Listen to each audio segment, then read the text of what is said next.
Welcome to the driver's seat. There's no questioning that anytime the letter M exists on a BMW vehicle, especially when it's M3, M4, M5, it's special. But the letter Z is arguably more special because it's more unique. Of course, we had the Z8 years ago. That's a legend. You're lucky to get one nowadays for $200,000. And about 20 years ago, we got the Z3, which came at a time when there was a resurgence of these high-end roadsters. Miata is the best-selling roadster of all time, but it's not a luxury brand. What is a luxury brand is BMW, so they had the Z3. Around the same time, Porsche introduced the Boxster and Mercedes the SLK. This is a pretty small niche for a very specific buyer, but nevertheless, it's nice to see car companies like BMW continue this heritage. So the Z3 really made its design statement by having that long hood, and that has not changed with the Z4. We first saw this 2 years ago at Pebble Beach as a concept, and now here it is come to fruition. This is obviously an amazing chassis because Toyota has licensed this chassis. In fact, BMW builds the Supra for Toyota. So that says a lot to what this vehicle, what this platform is capable of doing. So we just wrapped up a week with it, and I just think it's brilliant. When you take a step back, the proportions are perfect. 50-50 weight distribution. You have the M30, which is actually a 2-liter, 4-cylinder, and you have the M40 we're driving here, which is a 3-liter, a turbocharged inline 6, producing 382 horsepower for a vehicle this size. I think it's grown so much, it reminds me more of a Mercedes-Benz SL than an SLK, but nevertheless, here is what you have: a 2-seater, proper front engine, rear-wheel drive, with a trunk, just beautiful. Fully loaded, $72,000.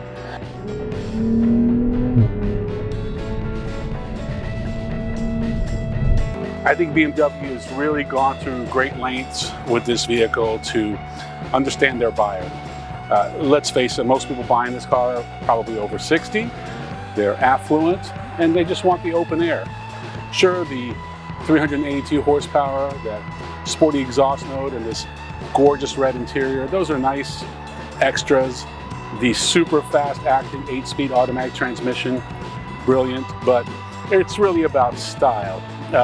Not too many launch controls are going to be done in this, even though it's very capable. 0 to 60, 4.4 seconds. What you're more likely to do with this is cruise with the top down, Pacific Coast Highway. I just love this whole setup here. I think they did a good job. It's turned a lot of heads in the past week, and that's not easy to do in Southern California, where you have a lot of beautiful cars, but there's always something about a Roadster, something about a convertible that just seems to turn heads.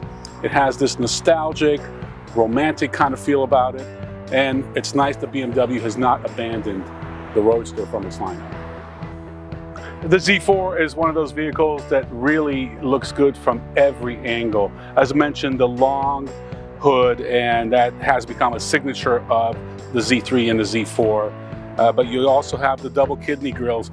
When you put this car next to the original Z3, it's amazing how much smaller those kidney grills were, how much smaller the headlights were, just how much smaller the vehicle was. So it really has grown. Some of that is just evolution. A lot of that it has to do with safety. But like it or not, this is what we have. We're hoping to see some kind of Z4 coupe down the road. If you look at the Supra, look at this vehicle, imagine kind of putting those two together, and you could end up with something pretty cool, especially if they make a proper M version of it. That would be, 450, 500 horsepower from a vehicle this size. This could be the new M4.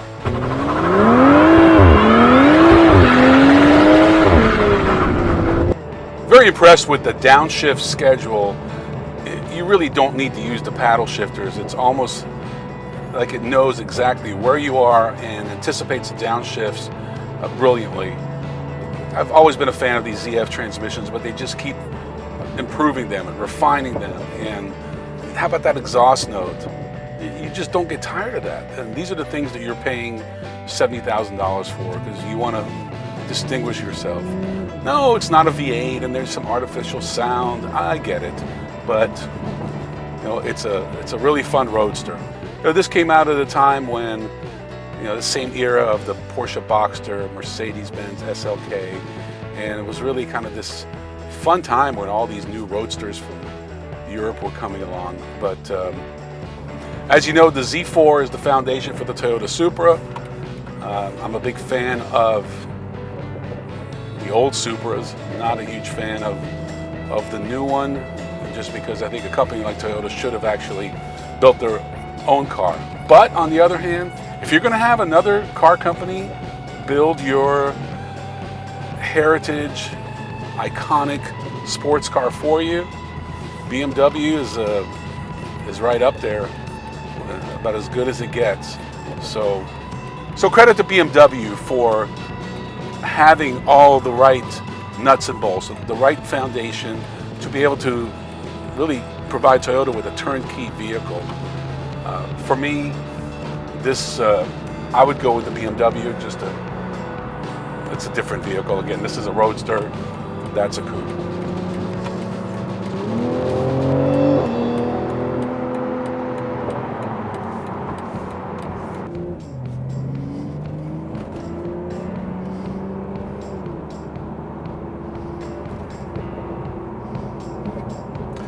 As you can see, BMW has really stepped up the interior of the all-new Z4.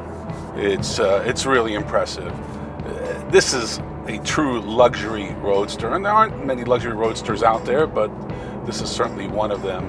Considering where the Z3 started about 20 years ago, I'm just really blown away by this interior and all the appointments.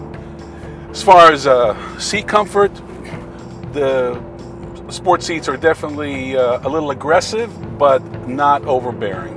Not to the point where you're going to be in pain after a long trip. And we have certainly logged on our fair share of miles with this Z4. We're on our third tank, so as you can imagine, it's quite a bit of fun. What we don't like is how aggressive the lane keep assist is. I think for a sports car, that's a little bit much, but considering the average buyer is probably going to be in his or her 60s, maybe that's good safety technology that's needed. Love the steering wheel, love the paddle shifters. All the controls are really nicely recessed and easy to adjust the cruise control. That sounds like a trivial thing, but it's really not. The head-up display is a nice touch. This is a $72,000 car, so it's not inexpensive by any means, but in this in this layout and with this engine option, this is the M40i. It's I guess relatively reasonably priced. Definitely enjoyed driving it throughout the week. Handles great. The different drive modes are something you definitely need to play with. What we found on roads like this is that sport mode is definitely fun. You get the sport exhaust, you get the stiffer, more responsive steering, more sensitive throttle control. But if you go to individual mode, set all that up, but actually maybe put it in normal suspension, it's actually a good combination. Now you're on a track, go full sport. But when you just want to kind of have fun, but also want comfort, it's a good combination. Of course, you've got full comfort mode and Eco Pro, which you should never use. This is standard. You can see we have sport. No shortage of power. 382 horsepower for a car this small. It's pretty good. Stick's great. It has a 50-50 weight distribution, which is what you want in a proper sports car and a proper roadster. Again, rear-wheel drive. That long hood that is a signature for the Z3 and Z4s of the past and obviously of this present. When they showed the concept back in 2017 at Pebble Beach, We were impressed, and to be honest, this is 95% of that. Very, very little variation. So BMW definitely has their act together. They've got their critics, I understand, but on the other hand, the proof is in the numbers, and they have such a nice range of vehicles from SUVs to sedans. So not a lot to complain about. Price, but I always complain about price. I mentioned the lane keep assist. So I can, you know, it's just very, very aggressive for a sports car. But overall, it did a solid job. Not many competitors, as mentioned. Mercedes, Porsche, when you get into this price range. So, you know, take your pick. This is the newest one, and very, very impressed with what they've done.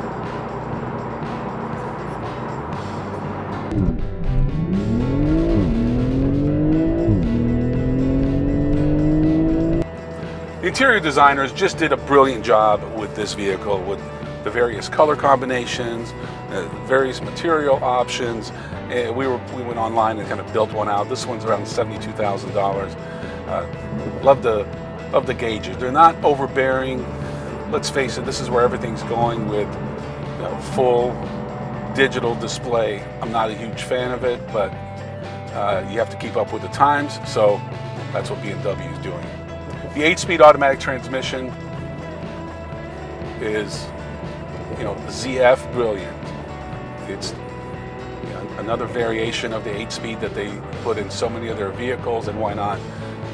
They've been rock stars. They're quick responding, they're efficient, and unfortunately they're the reason we don't have manuals anymore available. You cannot get this M40i in a manual.